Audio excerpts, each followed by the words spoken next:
Vayan conmigo a Romanos capítulo 11. Romanos capítulo 11. Y aunque en el día de hoy vamos a estar exponiendo los versículos 33 al 36, permítanme comenzar leyendo desde el versículo 25 para poder tomar el contexto.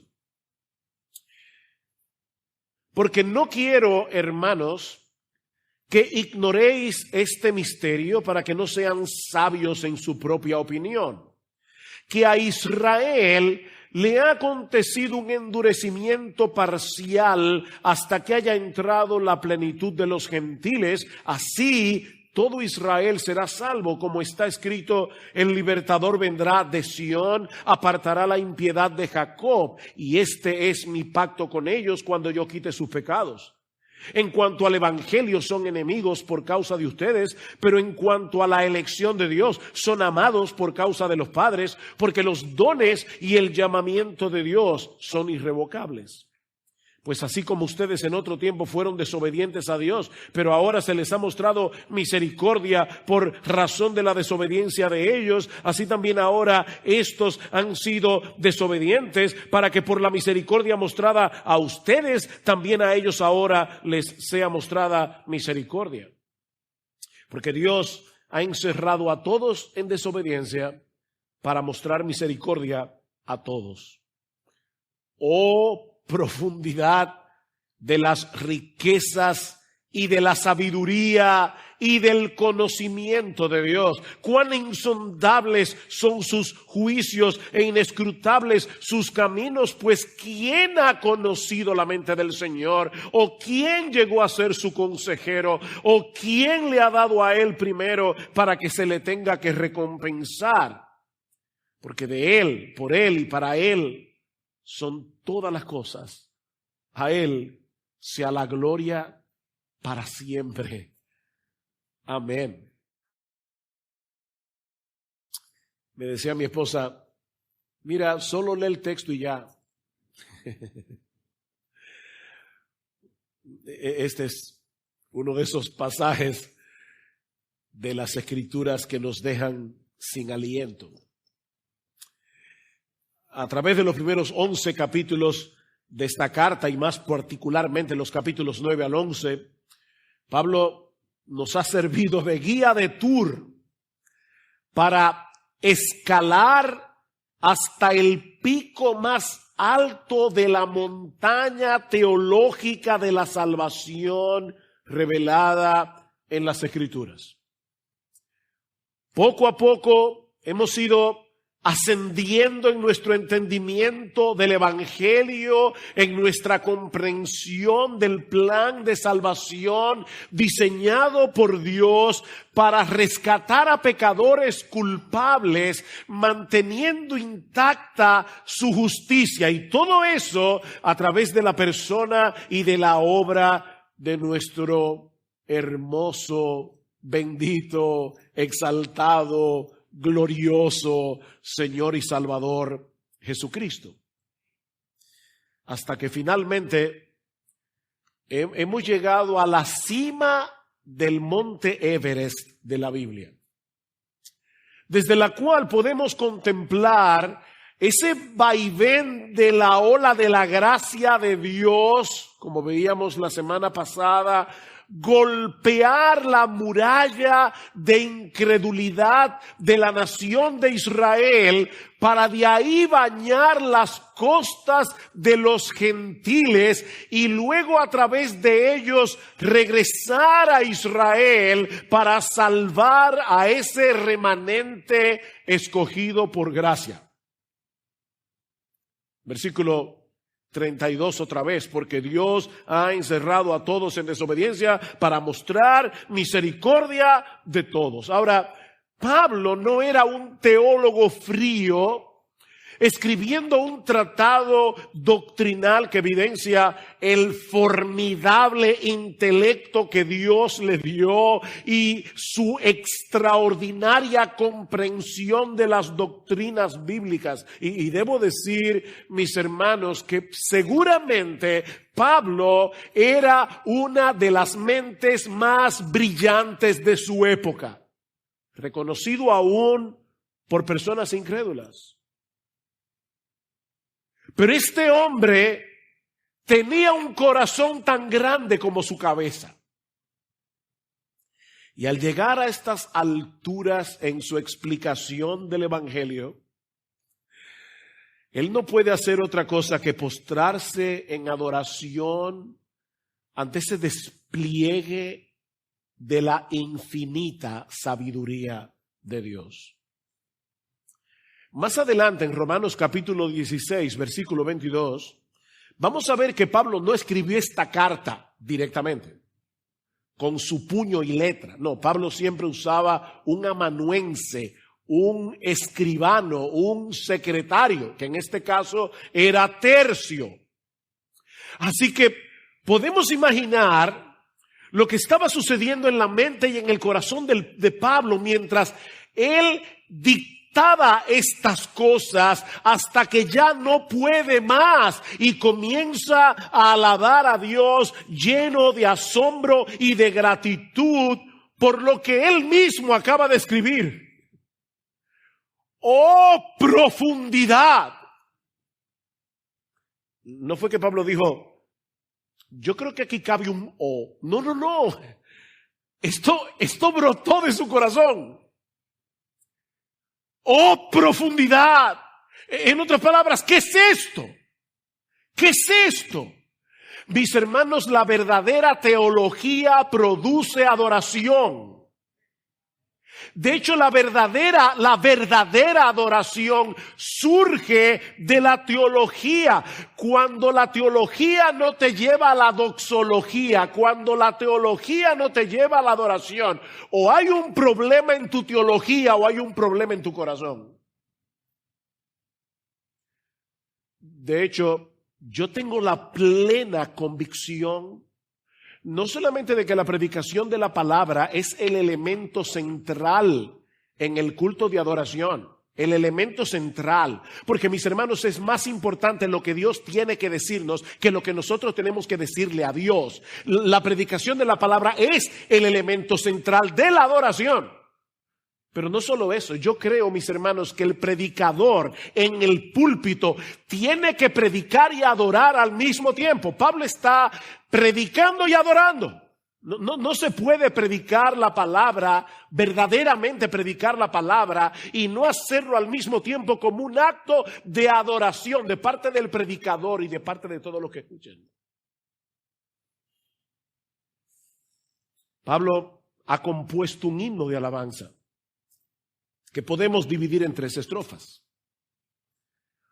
La primera es una exclamación de asombro ante la insondable sabiduría de Dios. Vean otra vez el versículo 33. Oh, profundidad de las riquezas y de la sabiduría y del conocimiento de Dios. Oh, profundidad. Esta expresión comunica la idea de lo inconcebible.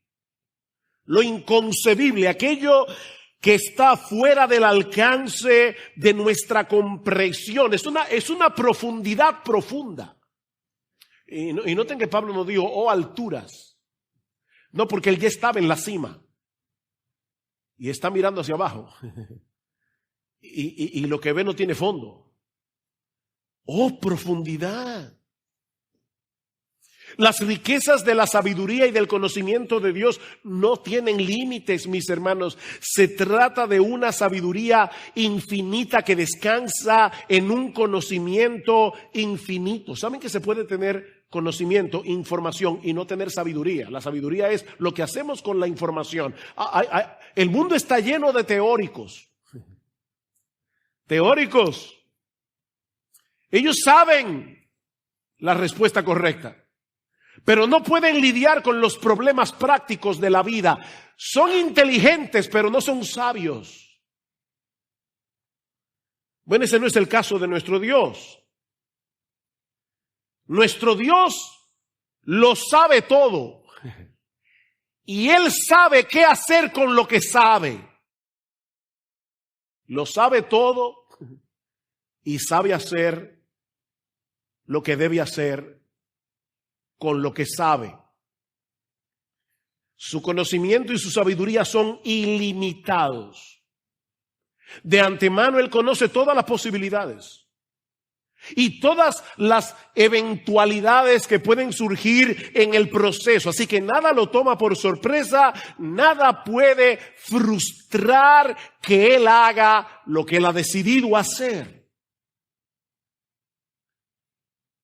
Alguien ha dicho correctamente que Dios conoce todos los eventos a nivel macro y a nivel micro. Él conoce todos los eventos a nivel macro. Él conoce todo lo que sucede en la tierra y en la atmósfera y en todos los confines del espacio, en cada galaxia, en cada planeta, en cada estrella.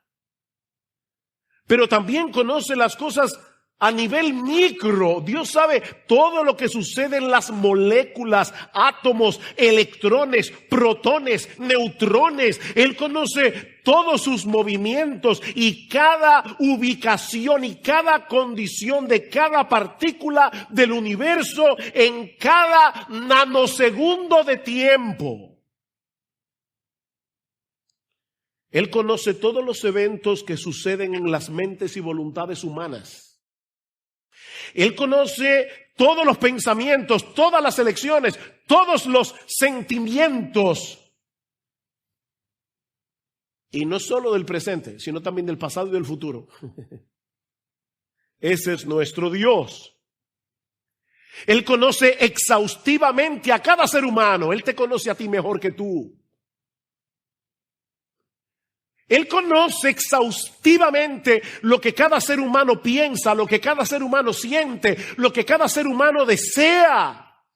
Él conoce lo que te causa temor, ansiedad, alegría. Dice el salmista en el Salmo 139, oh Señor, tú me has escudriñado y conocido, tú conoces mi sentarme y mi levantarme, desde lejos comprendes mis pensamientos, tú escudriñas mi senda y mi descanso y conoces bien todos mis caminos. Antes de que haya palabra en mi boca, he aquí, oh Señor, tú ya la sabes toda. Y como el salmista era como Pablo, que no era un teólogo frío, él termina diciendo, tal conocimiento es demasiado maravilloso para mí, es muy elevado, no lo puedo alcanzar. El conocimiento de Dios lo abarca todo. Es por eso que cuando Dios toma una decisión, cualquiera, siempre es la mejor. Dios nunca se equivoca. Nunca se equivoca, siempre es la mejor. Dice el salmista en el Salmo 104, 24, cuán innumerables son tus obras, oh Señor, hiciste todas ellas con sabiduría. Cada obra de las innumerables obras de Dios. Miren, los seres humanos somos capaces de cosas extraordinarias, de verdad. Pero déjenme decirles algo. La obra más compleja producida por el intelecto humano viene a ser un juego de niños cuando la comparamos con la mente de Dios. Yo sé que aquí hay varios ingenieros. Piensen por un momento en el reto que sería para un grupo de ingenieros graduados en la mejor universidad del mundo, diseñar una bomba de agua, que tenga estas especificaciones. Una expectativa de 75 años de vida, que no necesite mantenimiento o lubricación nunca. Con un peso que no exceda a los 300 gramos, es decir, unas 10.5 onzas. Con capacidad para 2,000 galones al día, con válvulas trabajando de 4,000 a 5,000 veces por hora. ¿Saben lo que es eso? El corazón. El corazón humano. Y Dios lo forma en el vientre de una mujer encinta.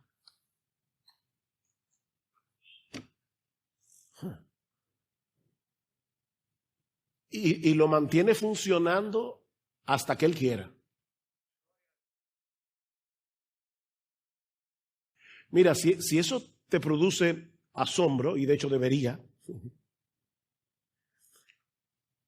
la salvación de los pecadores es mucho más asombrosa. De verdad, es mucho más sorprendente. No olviden, mis hermanos, que Pablo escribió estas palabras meditando acerca del Evangelio. Él no estaba contemplando las cataratas del Niágara o el cañón del Colorado. Él estaba meditando en el Evangelio. Mis hermanos, la sabiduría de Dios desplegada en el Evangelio y en la manera tan extraordinaria en que Dios llama salvación a cada ser humano está muy por encima de nuestra comprensión. Vean una vez más el versículo 33. Oh profundidad de las riquezas y de la sabiduría y del conocimiento de Dios. Cuán insondables son sus juicios. Y la palabra juicio aquí no es una referencia a la ejecución de la justicia de Dios al castigar a los pecadores. No. La palabra juicio aquí es sinónimo de decisión. Es como cuando tú dices, fulano tiene buen juicio. ¿A qué tú te refieres? A que es una persona que actúa con sensatez. Es en ese sentido que Pablo está usando la palabra juicio aquí. Lo que Pablo está diciendo es que las decisiones de Dios, los decretos de Dios, las disposiciones de Dios son insondables. En otras palabras, no tienen fondo o profundidad. Nosotros podemos sumergirnos en ese océano y dependiendo de nuestra capacidad mental y espiritual, llegaremos hasta cierto punto. Pero habrá un momento en que ya no podremos descender un centímetro más. No podemos. Por más capacidad que un hombre tenga, cuando trate con la mente de Dios, siempre dejará debajo de sus pies un océano sin fondo. Siempre. Los juicios de Dios son insondables y sus caminos, dice Pablo en ese mismo versículo, son inescrutables. Sus caminos, es decir, los métodos que Él usa para llevar a cabo sus planes, son inescrutables. Y esta es otra palabra interesante, inescrutable. Niños, tal vez ustedes nunca habían oído antes esta palabra, no es tan difícil. Se usaba en aquellos días para hablar del cazador que va siguiendo las huellas de su presa hasta que finalmente le pierde el rastro. No se puede rastrear. Esa es la idea. Nadie puede entender exhaustivamente lo que Dios está haciendo en el mundo. De hecho, déjame decirte algo, nadie puede entender exhaustivamente lo que Dios está haciendo en su propia vida. No tenemos idea. Dice el salmista en el Salmo 77, versículo 19, en el mar fue tu camino y tus sendas en las muchas aguas. Y tus pisadas no fueron conocidas, es la misma idea. Así como la estela de un bote en el océano se deshace en segundos, así tampoco podemos rastrear los caminos de Dios hasta el fin. No sabemos lo que Él está haciendo. Ahora, debo aclarar que eso no quiere decir que nosotros no podemos saber absolutamente nada ni de Dios ni de sus caminos, porque Él reveló su palabra. De hecho, Pablo tiene 11 capítulos explicándonos los caminos de Dios, los atributos de Dios, el plan de salvación de Dios. Nosotros podemos conocer porque Dios quiere que lo conozcamos. Pero nunca debemos olvidar que nuestra comprensión tiene un límite. Dice en Isaías 40:28, su entendimiento no hay quien lo alcance. Y Dios mismo, otra vez a través de Isaías 55, Él dice que así como los cielos son más altos que la tierra, así mis caminos son más altos que vuestros caminos y mis pensamientos más que vuestros pensamientos. Son más altos. Y eso nos lleva a la segunda estrofa de este himno, en los versículos 34 al 35.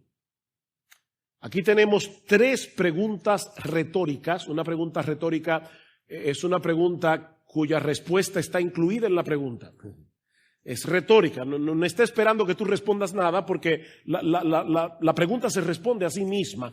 Pablo nos presenta aquí tres preguntas retóricas que nos llaman a reconocer, a abrazar nuestras propias limitaciones ante la grandeza de la sabiduría de Dios. Porque una cosa es entenderlo intelectualmente, soy limitado, no lo sé todo, pero otra cosa es abrazar esa realidad y vivir conforme a ella.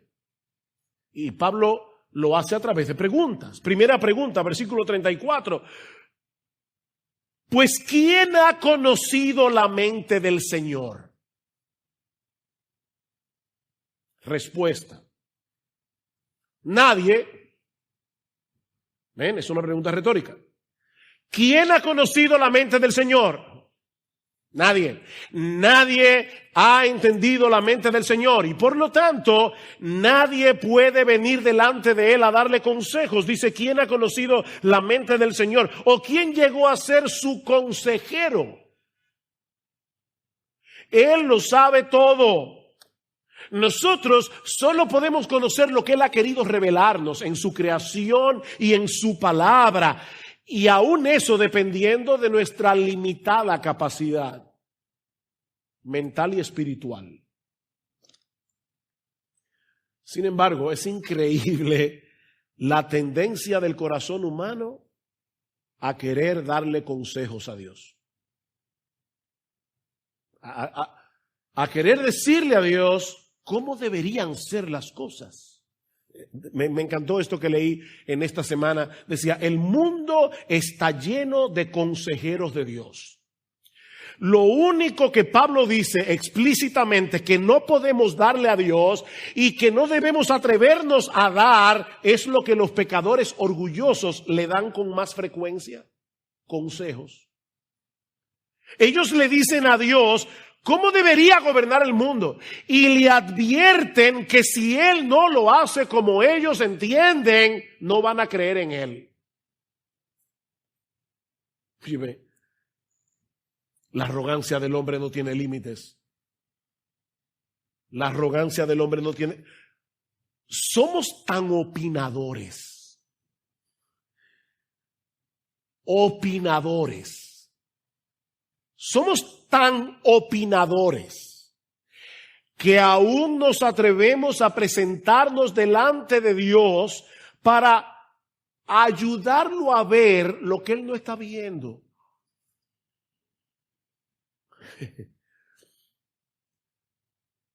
O sea, nosotros no tenemos ni idea de lo que Él está haciendo. Ni idea.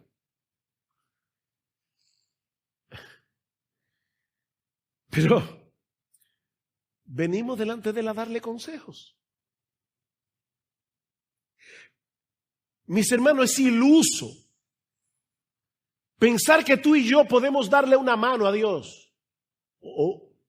O hacerle un upgrade a sus decretos.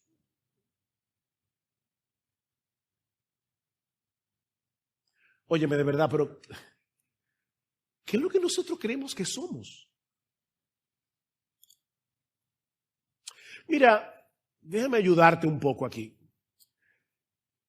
Tratemos de visualizar por un momento las repercusiones que tienen nuestras acciones y cómo afectan a otros. Cada cosa que tú haces afecta a otras personas. Vamos a tratar de visualizar esto como si se trataran de ondas que chocan entre sí al caer en un estanque de aguas. Vamos a tirar primero dos piedras en tu imaginación, tira las 2 piedras y observa cómo las ondas comienzan a interactuar una con otra. Ahora, ¿qué pasaría si en vez de 2 piedras fueran 10? ¿O qué tal si fueran 100? ¿O qué tal si fueran 1000? ¿O 1,000,000? ¿O 7 billones? Que es la cantidad de seres humanos que hay en el planeta. Todas esas piedras, 7 billones, produciendo ondas y chocando unas con otras. Mis hermanos, amigos que están aquí en esta mañana, eso puede darnos una idea aproximada de la enorme complejidad de la providencia de Dios, gobernando todas las cosas para su gloria y para el bien de su pueblo, y todo eso sin eliminar la responsabilidad humana. Y tú quieres darle consejo a Dios.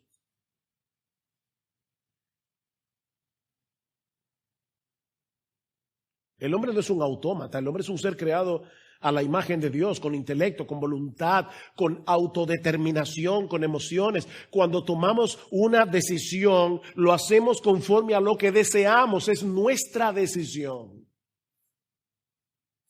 Y sin embargo, Dios sigue siendo soberano. Y su plan perfecto será llevado a cumplimiento. Yo no sé quién va a ganar las elecciones de los Estados Unidos. Sea Trump o sea Biden. Pero ya Dios lo sabe. ¿Y saben qué? Nosotros debemos ser responsables a la hora de echar nuestro voto. Y tenemos una cabeza para pensar. Pero gane Trump o gane Biden, Dios va a seguir sentado en su trono. Y Él va a hacer lo que Él ha decidido hacer. Porque para eso es Dios. Para eso es Dios. ¿Quién entendió la mente del Señor? ¿De verdad crees que eres lo suficientemente sabio como para darle un consejo? Versículo 35. ¿O quién le ha dado a él primero para que se le tenga que recompensar? Nuestro Dios lo sabe todo y es el dueño de todo. Así que no tenemos nada en nuestras manos con lo que podamos negociar con Él. Nosotros no podemos negociar con Dios.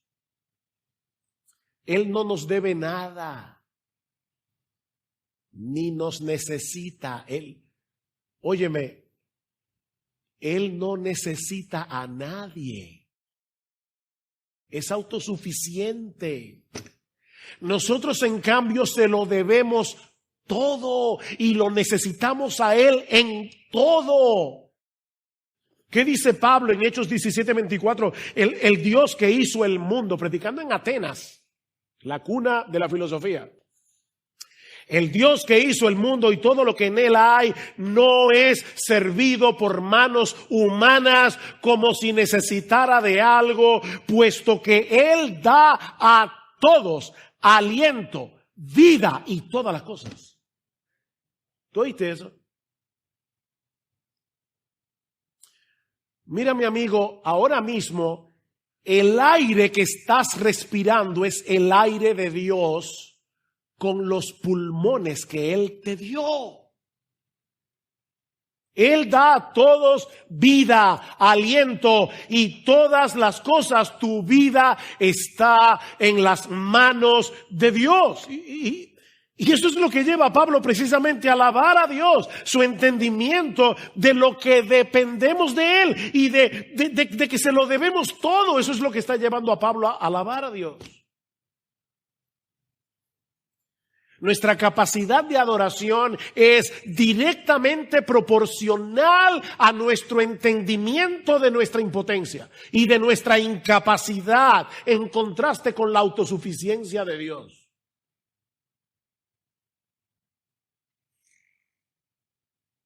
Todo lo que Él nos da tiene que ser por gracia, Porque Él no nos debe nada, ni nos necesita en absoluto. Lo que nos lleva a la tercera estrofa de este himno. Una explicación teológica de la adoración que Dios merece. Por cuanto Él es la fuente, el medio y el fin de todas las cosas, solo Él merece la gloria en todo. Versículo 36. Porque, ahí está la explicación teológica, porque de Él y por Él y para Él son todas las cosas. Conclusión, a Él sea la gloria para siempre. Amén. Es aquí donde convergen todos los hilos de lo que Pablo ha venido explicando en los capítulos anteriores y sobre todo en los capítulos 9 al 11 de la carta a los romanos. Pablo dice aquí, en primer lugar, nuestro Dios merece la gloria en todo porque todas las cosas encuentran su origen en Él. En Él. Él es la fuente de todo cuanto existe. Porque todo fue concebido en su mente infinita antes de que vinieran a ser. Y no olviden que eso incluye todos los elementos que hicieron posible la redención de su pueblo. Todo es de Él. Pablo dice en Efesios 1:11 que en Él asimismo tuvimos herencia, habiendo sido predestinados conforme al propósito del que hace todas las cosas según el designio de su voluntad. Pero todas las cosas no solo se originan en Dios, sino que Él es también el creador y sustentador de todas las cosas. De Él, por medio de Él. Hablando acerca del Señor Jesucristo, Pablo nos dice en Colosenses capítulo 1, versículo 17, que Él es antes de todas las cosas y todas las cosas en Él subsisten, todas las cosas están cohesionadas en Él. Óyeme, si Cristo por un momento se olvidara de ti, tú te desintegrarías, tus átomos se separarían. Él está sosteniendo, Él está manteniendo la cohesión de cada cosa del universo. Ese es nuestro Señor. Y en Hebreos capítulo 1, versículo 3 dice que Él es quien sustenta todas las cosas con la palabra de su poder. De Él, por Él. Pero hay otra preposición en nuestro texto que de ninguna manera podemos pasar por alto, porque algunos parecen leer Romanos 11:36 de esta manera, porque de Él, por Él y para mí son todas las cosas. No es para ti. Eso no es lo que el texto dice. Es para Él. De Él, por Él y para Él. Nuestro Dios no solo es la fuente y el medio, Él es también el fin, Él es la meta, el propósito ulterior por el que Dios hace todo lo que hace es la alabanza de su gloria. La alabanza de su gloria. Nuestro Dios, esto va a sonar raro, nuestro Dios no es idólatra. ¿Cuál es el primer mandamiento? No tendrás dioses ajenos delante de mí. Si tú y yo adoramos cualquier otra cosa que no sea Dios, nos convertiríamos en idólatras. Bueno, Dios no es idólatra. Él no adora a ningún otro Dios que no sea Él mismo. ¿Eso te parece extraño? ¿Te suena raro eso? Déjame explicártelo de esta manera. No sería justo que Dios no buscara su propia gloria en todo lo que hace. No sería justo. No sería sabio. ¿Sabes por qué? Porque no hay nada ni nadie en todo el universo más glorioso que Él. Y Él lo sabe. Dios lo sabe. Así que si Dios hiciera cualquier cosa para la gloria de otro que no sea Él, estaría siendo injusto. Pero no solo dejaría de ser justo, dejaría de ser bueno. Dejaría de ser bueno. Porque Dios sabe que la fe... Óyeme, quiera Dios abrir tu mente a esto que voy a decir ahora. Creyentes e incrédulos, óyeme, Dios sabe que la felicidad, la dicha, la satisfacción de sus criaturas depende enteramente de que lo glorifiquen a Él. Busquen a un ser humano orgulloso, soberbio, arrogante, egoísta, egocéntrico y habrán encontrado a un desgraciado, a un infeliz. Mira, mi amigo, déjame decirte algo. Tu yo es un eje demasiado débil para que tú pongas toda tu existencia a girar en torno a ti. De manera que Dios no procura que vivamos para su gloria porque Él necesite de nuestra alabanza. Porque Él es un Dios inseguro que está en el cielo esperando que sus criaturas lo adoren. No, recuerda que Él no nos necesita en absoluto. Él está completo y satisfecho en sí mismo. Pero Él sabe que nuestra felicidad y su gloria van de la mano la una con la otra. Su gloria y nuestra felicidad. Amén. Gloria al Señor. Si Él es la fuente y Él es el medio, tiene que ser el fin de todas las cosas. No puede ser de otra manera. Él es el creador. Él es el sustentador. Él tiene que ser más sublime y más satisfactorio que todas las cosas que Él ha creado. Ese es iba a decir la estupidez, pero suena duro. ¿Qué palabra busco? ¿Esa es la tontería? No, es que es una estupidez que comete el hombre, Romanos 1.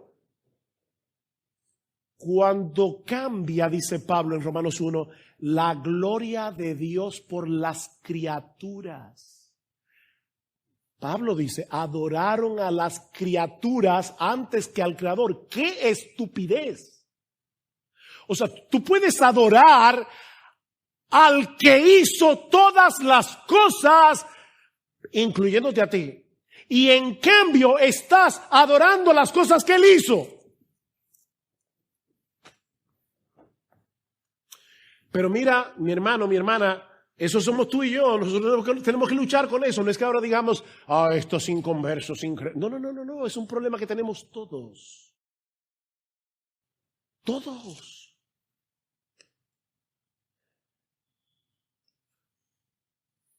Alguien dijo una vez que la enseñanza de Romanos 11, 33 al 36 debería producir en todos nosotros, en nuestro interior, una revolución copérnica. ¿El qué? Ok, déjame explicarte eso. Nicolás Copérnico fue un intelectual polaco, nacido en el año 1473, a quien el Papa encargó reformar el calendario. Hasta ese momento, el mundo aceptaba la perspectiva heredada de los griegos de que la Tierra estaba en el centro de nuestro sistema planetario y que todos los planetas y aún el Sol giraban en torno a la Tierra. Pero al observar el movimiento de los planetas desde esa perspectiva, todo parecía muy confuso hasta que Copérnico se dio cuenta de que estaban equivocados. El Sol es el centro de nuestro sistema planetario y todos los planetas giran elípticamente en torno a él. Ahora, por muchos años Copérnico se abstuvo de hablar públicamente acerca de esto porque tenía el temor de que la Iglesia Católica Romana lo acusara de herejía. Pero cuando estaba a punto de morir, publicó su descripción matemática del firmamento en una obra titulada La revolución de las órbitas celestes. Años más tarde, 1633, Galileo Galilei fue enjuiciado por la Santa Inquisición por haber defendido el sistema de Copérnico. Y aunque Galileo en el juicio se retractó de su herejía, aún así fue confinado de por vida en estricto arresto domiciliario por decir que el Sol y no la Tierra era el centro de nuestro sistema planetario. Bueno, mis hermanos, lo que estamos diciendo en esta mañana es que cuando abrazamos la enseñanza de Pablo en Romanos 11, 33 al 36 y decidimos vivir conforme a esa enseñanza en dependencia del Espíritu Santo, se produce en nuestro interior una revolución copérnica a nivel espiritual, porque nos damos cuenta que no somos el centro del universo, que hay otro eje alrededor del cual deben girar todas las cosas, y no eres tú ni soy yo, es Dios. Él es el sol del universo. No somos los protagonistas de esta historia. Lo que pasa es que nosotros somos como, ¿se acuerdan de ese individuo que lo pusieron a actuar de extra en una película? Y llegó a su barrio, le dijo a todos sus amigos, a toda su familia: voy a salir en la película. Y todos los amigos, todos los familiares fueron a ver la película. Y resulta que él salía en la película por 2 segundos, de espalda. Solamente se le veía la coronilla de la cabeza, de tal manera que solo su mamá podía diferenciarlo. Y por supuesto, cuando salieron del cine, todos los amigos, todos los familiares dijeron: pero tú eres idiota. ¿Y para qué por qué tú dices que tú actuaste en esa película? Así somos tú y yo. Nosotros creemos que somos los protagonistas. Llegamos ayer, nos vamos mañana.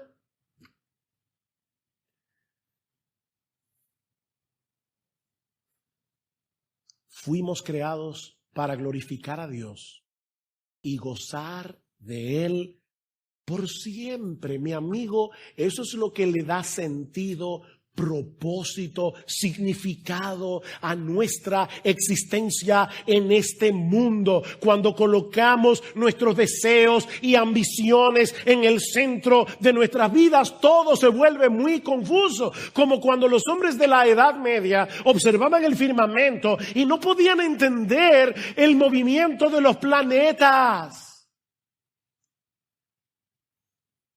hasta que aceptaron la realidad de que la Tierra no era el eje de nuestro sistema solar.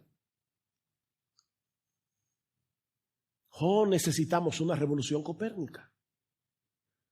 Necesitamos una revolución copérnica en nuestros corazones. Necesitamos salir de este lugar hoy en la mañana determinados a cumplir el propósito de nuestra existencia en este mundo. Señor, yo no sé qué será de mi vida en las próximas semanas, en los próximos meses, en los próximos años, pero solo te pido una cosa: que pueda procurar en todo lo que haga que la fama de tu nombre sea vista, que la belleza de tu carácter pueda ser percibida a través de mí. Eso es vivir para la gloria de Dios. Es vivir para la fama de Dios. Es vivir para que la gente pueda ver la belleza del carácter de Dios. A Él sea la gloria. Sí, no podemos entender todo lo que Él está haciendo, pero Él nos ha revelado lo que necesitamos conocer acerca de su carácter, lo que necesitamos conocer acerca de sus obras, sobre todo lo que necesitamos conocer acerca de la redención, lo suficiente como para que podamos confiar en Él. En este momento apenas podemos ver el pequeño pedazo de un enorme tapiz que para colmo está al revés. Lo estamos contemplando desde aquí. Para nosotros, la providencia de Dios es como una maraña de hilos que no sabemos ni de dónde vienen ni para dónde van. Pero ¿saben qué, mis amados hermanos? Algún día nosotros veremos el tapiz por delante y seremos capaces de percibir la complejidad y hermosura de su diseño. Y entonces alabaremos a Dios y le daremos gracias por cada hilo, por cada color, por cada textura, porque será un tapiz perfecto. Dios está tejiendo un tapiz perfecto. Pero la fe nos permite aquí y ahora elevarnos por encima de lo que ven nuestros ojos y descansar en lo que conocemos de nuestro Dios a través de la creación, a través de su palabra y sobre todo a través del evangelio de la gloria de Cristo, de tal manera que podemos decir como el salmista en el Salmo 46, Dios es nuestro amparo, nuestra fortaleza, nuestro pronto auxilio en las tribulaciones. Por tanto, no temeremos, aunque la tierra sea removida y se traspasen los montes al corazón del mar, aunque bramen y se turben sus aguas a causa de su braveza, no temeremos. Nunca podremos entender plenamente los pensamientos y caminos de Dios, pero siempre podremos confiar en Él, porque sabemos que Él es infinitamente sabio y confiable. Siempre podemos adorarle y alabarle, porque sabemos que Él es digno de toda gloria. Mira, mi hermano, déjame decirte algo. Si tú eres cristiano, tú tienes un entendimiento de lo que los filósofos han estado tratando de desentrañar por siglos. Nosotros sabemos cuál es nuestro origen. Nosotros sabemos quién nos creó y para qué estamos aquí. Para darle gloria a Dios. Para darle gloria a Dios. Johann Sebastian Bach, el músico más sublime que alguna vez haya existido, por lo menos eso es lo que yo creo. En todas sus partituras escribía S, D, G, Soli, Deo, gloria, que la gloria sea dada únicamente a Dios.